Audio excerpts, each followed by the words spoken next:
Resulta que cuando un régimen masacra a más de 16.000 personas en solo 2 días, ni siquiera sus propios ministros pueden mantener la mentira con coherencia. Y lo más irónico es que fue el propio líder supremo iraní quien terminó exponiendo a su ministro de Relaciones Exteriores por mentir en televisión estadounidense.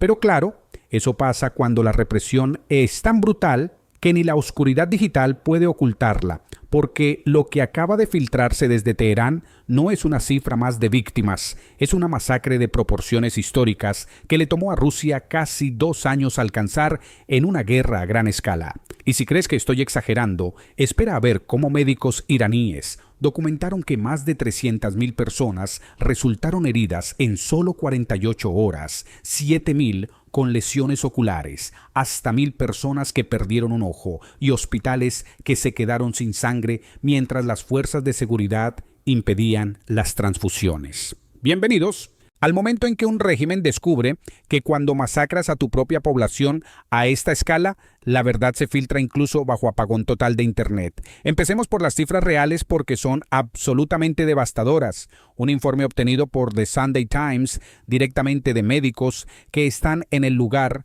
revela que al menos 16.500 iraníes fueron asesinados bajo oscuridad digital.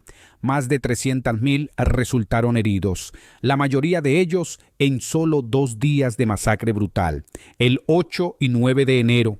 Para poner esto en perspectiva, a Rusia le tomó casi 2 años de guerra a gran escala, 20 meses, para ser exactos, alcanzar esas cifras de bajas, pero el régimen iraní llevó a cabo esa masacre en 48 horas. Este es un tipo de represión que no hemos visto antes en la historia moderna, ni en Siria, ni en Libia, ni en ningún otro lugar. La mayoría de estas víctimas son jóvenes iraníes menores de 30 años, más de 7.000 manifestantes tienen lesiones oculares y al menos entre 700 y 1.000 han perdido un ojo permanentemente. Hay tantas lesiones oculares relacionadas con escopetas que los doctores no sabían a quién atender primero. La masacre fue tan extensa que muchas personas murieron simplemente por la falta de sangre. Aunque el personal médico en varios hospitales donaba su propia sangre para mantener vivos a los pacientes. En muchos casos, las fuerzas de seguridad se negaron activamente a permitir transfusiones de sangre. Déjame repetir eso. Las fuerzas de seguridad impedían que se salvaran vidas en los hospitales. También sabemos que el régimen iraní pidió ayuda a milicianos iraquíes para reprimir a los manifestantes. Casi 5.000 combatientes de milicias iraquíes entraron a Irán para ayudar a las fuerzas de seguridad iraníes a sofocar la revolución. Esto demuestra que incluso en el contexto del régimen islámico, donde las autoridades no temen matar personas durante las protestas, la magnitud de las muertes esta vez fue realmente sin precedentes.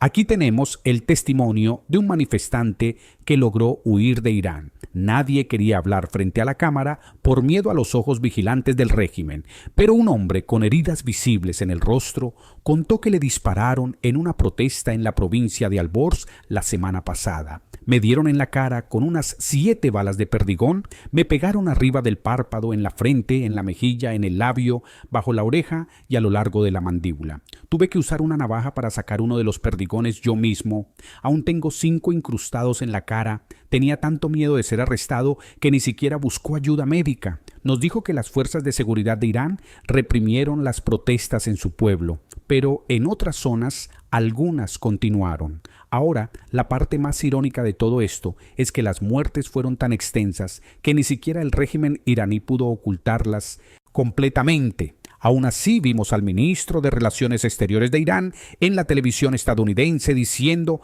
al mundo que no murieron tantas personas. Esas fueron sus palabras textuales. Solo murieron cientos de personas, no miles. Pero adivina qué, fue expuesto por mentir nada menos que por el propio líder supremo iraní.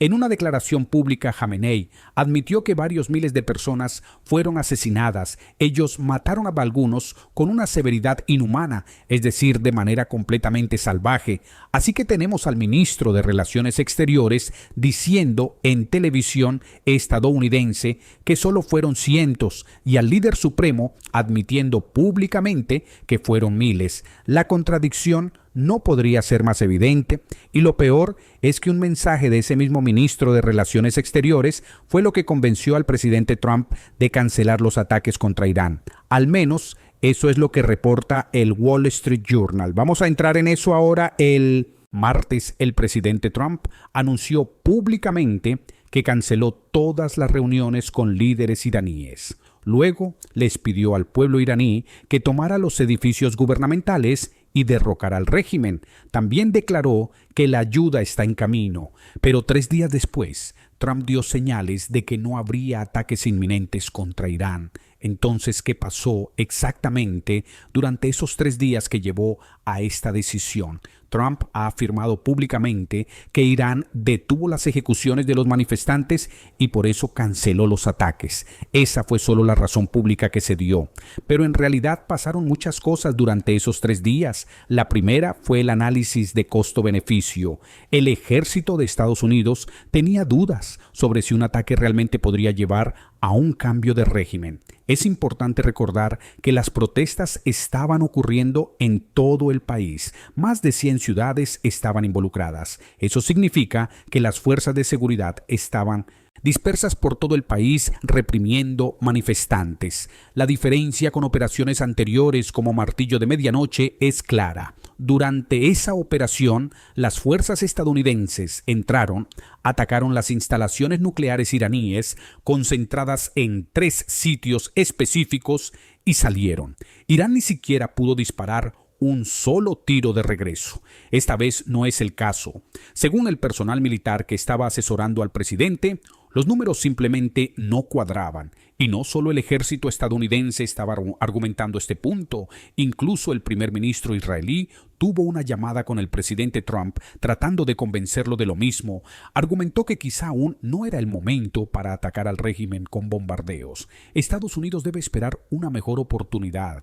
También teníamos a los países árabes, más específicamente a los países del Golfo como Arabia Saudita, Qatar y Emiratos Árabes Unidos, presionando a la Casa Blanca para que detuviera los ataques. Tenían diferentes razones para bien hacerlo. Los diplomáticos iraníes presionaban a estos países básicamente chantajeándolos, diciendo que si Estados Unidos atacaba a Irán, Irán respondería contra estos países y atacaría las bases estadounidenses situadas en sus territorios. Debido a esto, el príncipe heredero de Arabia Saudita llamó directamente al presidente Trump intentando presionar para que se pausaran los ataques. Luego, además de todo esto, el ministro de Relaciones Exteriores de Irán envió un mensaje de texto directamente al enviado especial Steve Witkoff, básicamente argumentando que si Estados Unidos no lleva a cabo los ataques, Irán podría estar dispuesto a negociar sobre el programa nuclear. De hecho, propuso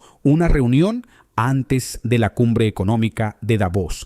Y debido a todo esto, la situación se ha calmado temporalmente. Otra parte impactante de este informe es que el vicepresidente J.D. Vance, quien ha sido conocido por ser muy escéptico respecto a cualquier intervención extranjera, en realidad apoyó los ataques contra Irán.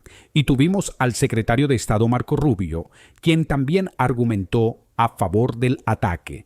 Pero otras figuras importantes como el enviado especial Steve Witkoff y el secretario del Tesoro Scott Bessent argumentaron en contra de los ataques. Argumentaron que esperar y dejar que las sanciones económicas actúen podría ser mejor estrategia. Definitivamente hay una división en la administración, pero eso no es realmente algo poco común. En cualquier tema hay división, ya sea Ucrania, Rusia, Israel, Gaza o estos posibles ataques a Irán. Otro punto importante es que todo esto ocurrió a inicios de la semana, pero el sábado vimos que el mensaje del presidente Trump cambió.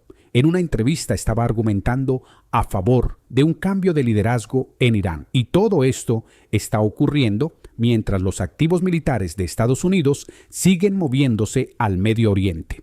El grupo de ataque del portaaviones Abraham Lincoln se traslada del Mar de China Meridional hacia esa región. En unos 2 o 3 días más estará ahí.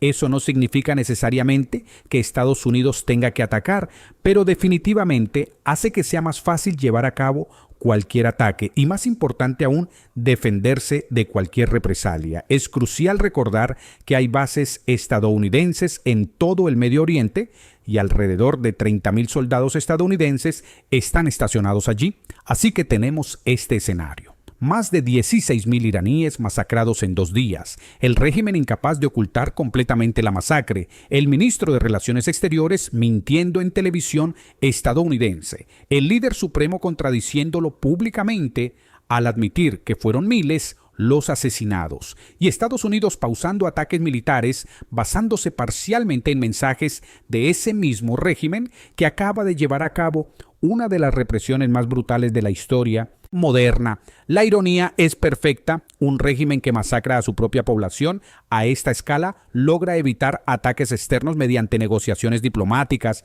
Mientras tanto, el pueblo iraní sigue en las calles enfrentándose a fuerzas de seguridad que disparan a matar, sin ayuda externa inmediata, sin cobertura mediática internacional significativa. Solo su valentía contra un aparato represivo dispuesto a asesinar a decenas de miles. Esto ya lo hemos visto antes. Regímenes autoritarios calculan fríamente cuánta violencia pueden aplicar antes de que la comunidad internacional realmente intervenga. Y casi siempre la respuesta es mucha más de la que cualquiera imaginaría, porque al final las consideraciones geopolíticas, los cálculos militares y los intereses regionales pesan más que 16.000 vidas. Si quieres seguir viendo lo que realmente está pasando mientras los medios tradicionales miran hacia otro lado, ya sabes qué hacer. Suscríbete, dale like, comparte, porque esta historia apenas está comenzando. Y cuando termine, querrás haber estado aquí desde el principio para entender cómo el mundo decidió responder o no responder a una de las masacres más brutales del siglo XXI.